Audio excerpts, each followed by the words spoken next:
इसी युग में, इसी कलयुग में सतयुग आएगा,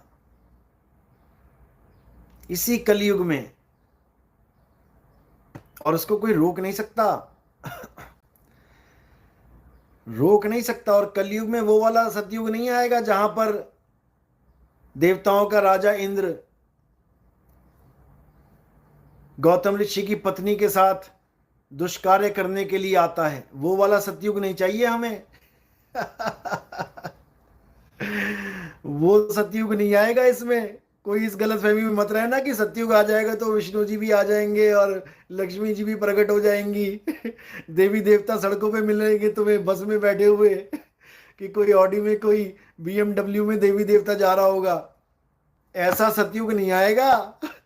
कई लोग ये प्रचार करने में लगे हुए हैं।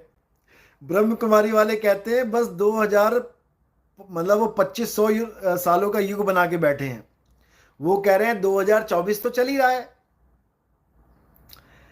2500 में जब 2500 आएगा तो उसके बाद ये कलयुग खत्म हो जाएगा।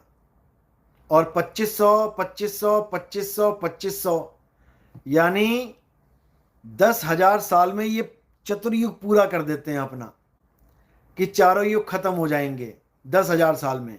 तो इन्होंने बटा 4 कर दिया है। 2500 सालों का सतयुग, 2500 सालों का त्रेता युग, 2500 सालों का द्वापर युग, 2500 सालों का कलयुग।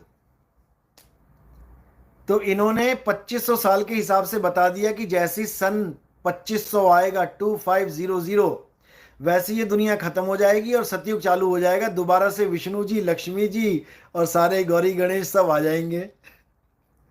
भैया ये वाला युग नहीं है। सतयुग कौन सा आएगा कलयुग में, अच्छे से समझ लो। सतयुग का मतलब है जब सत्य को जानकर सत्य में स्थापित हो जाएं सब, और सत्य को अपने में स्थापित कर लें। आत्म में राम हो जाए और राम में आत्म हो जाए, उसी को सतयुग कहते हैं। गुरु ग्रंथ साहब में इसीलिए बोला गया है आत्म में राम, राम में आत्म, चीनस गुरमुख विचारे। समझे? इसको कहते हैं सतयुग। जब एक सत्य की पूजा चले, एक सत्य को लोग जाने, एक सत्य को लोग अपनाएं, एक झंडे के नीचे आएं, उसको सतयुग कहते हैं।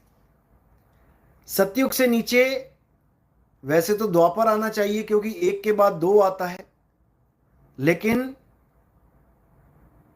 दो की जगह 3 आ गया। क्यों आया आपको पता ही है। अहिल्या को जो श्राप लगा था, देवराज इंद्र ने जो उसके साथ भोग किया था, उसके पति का रूप धारण करके। बताओ, छल।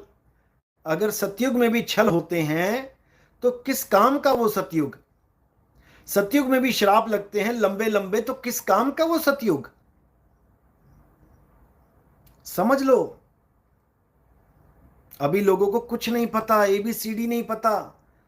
सतयुग क्या होता है, द्वापर क्या होता है, त्रेता क्या होता है, समझ लो। तो जब श्राप लग गया तो उसको ये श्राप मिला कि जब राम जी आएंगे, विष्णु जी राम का रूप धारण करके आएंगे और तुझे इस शिला को पैर लगाएंगे, तब तुम इस श्राप से मुक्त होगी। तो उसने पूछा पतिदेव से कि महाराज कब आएंगे राम जी। तो उन्होंने बोला कि पहले सतयुग चल रहा है, उसके बाद द्वापर आएगा, उसके बाद त्रेता आएगा, त्रेता में जाके तुम्हारी मुक्ति होगी। मुक्ति का मतलब ये नहीं जन्म मरण से मुक्ति, मुक्ति का मतलब श्राप से मुक्ति। तो उसने गिड़गिड़ाते हुए बोला ऋषि से कि ऐसी कृपा कर दो, क्योंकि इतना लंबा श्राप मैं नहीं झेल पाऊंगी, ऐसी कृपा कर दो कि त्रेता पहले आ जाए और द्वापर बाद में आए। तो उन्होंने तथास्तु कर दिया, उन्होंने आशीर्वाद दे दिया। इस कारण, यानी पत्थर के कारण,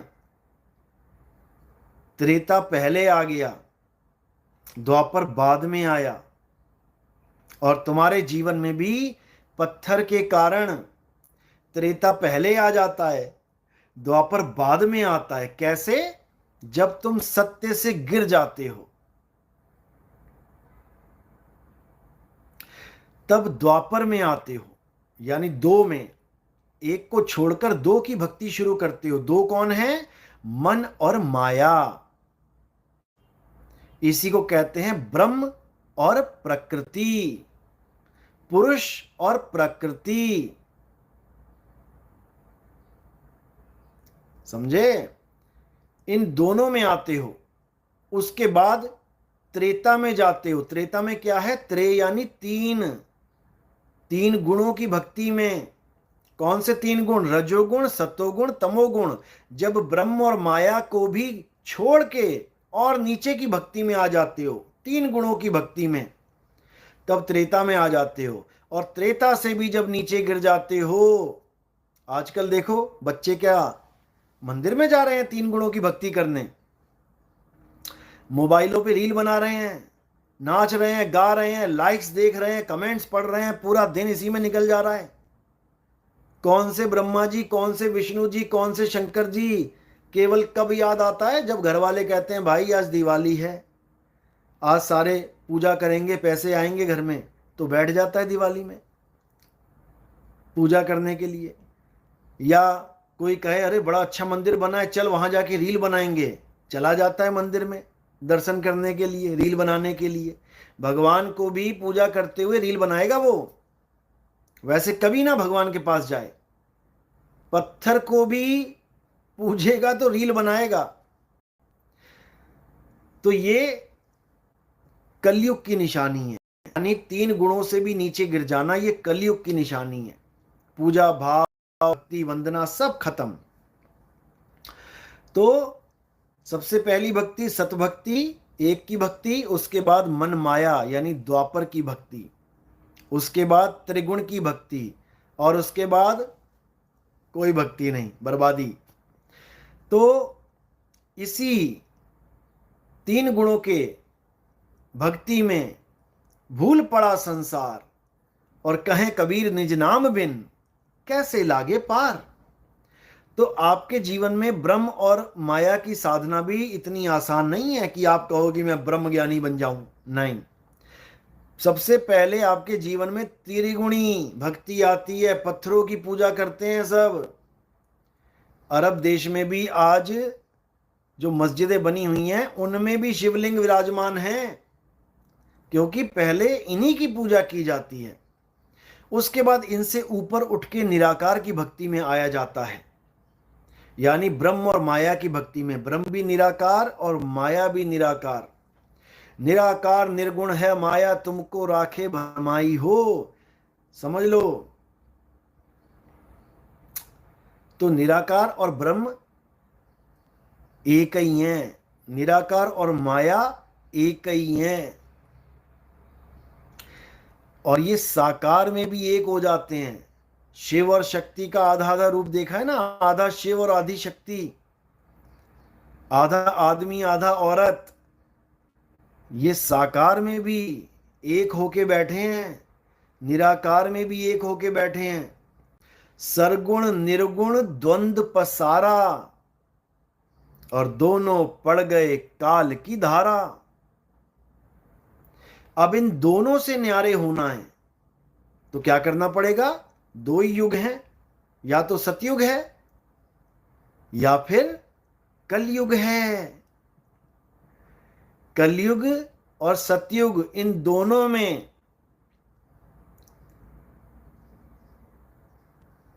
आपके पास ऑप्शन रहती है, या तो बिल्कुल ही बर्बाद हो जाओ या बर्बादी में आबाद हो जाओ। समझे? इसीलिए कलयुग को चुना गया सतयुग लाने के लिए। कलयुग में सतयुग को लाऊं, ताते बंदी छोड़ कहां। कलयुग में ही सतयुग को लाया जाएगा और सबके बंधनों को दिया जाएगा। समझ लो। तो ये बहुत इंपॉर्टेंट है। और ये कब होगा? कलयुग बीते जब 5505 तब मेरा वचन ये होगा साचा। अब ये वाणी देख के कुछ मूर्खानंद है, वो कैलेंडर लेके बैठ जाते हैं। द्वापर को बीते इतने साल हो गए, कलयुग इतने साल का हो गया, अभी 5505 साल पूरे नहीं हुए। बताओ। अरे भाई, ये वो 5505 नहीं है कि तुम कैलेंडर लेके बैठ जाओ।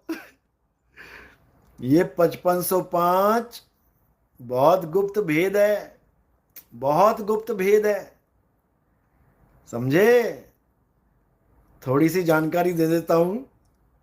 अगर सच में जानना है कि 5505 क्या है, वैसे तो नहीं देनी चाहिए अभी, लेकिन थोड़ी सी दे देता हूं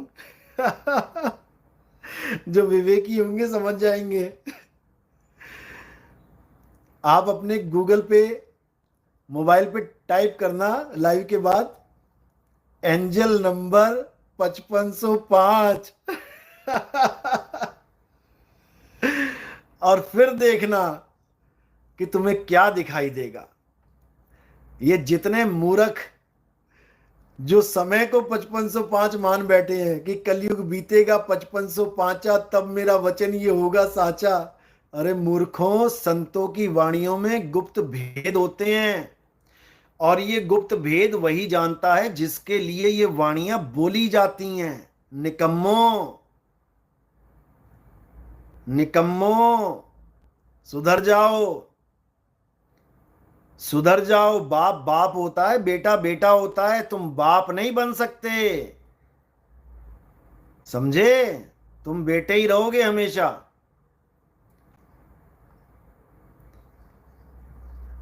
लिखो एंजल नंबर 5505।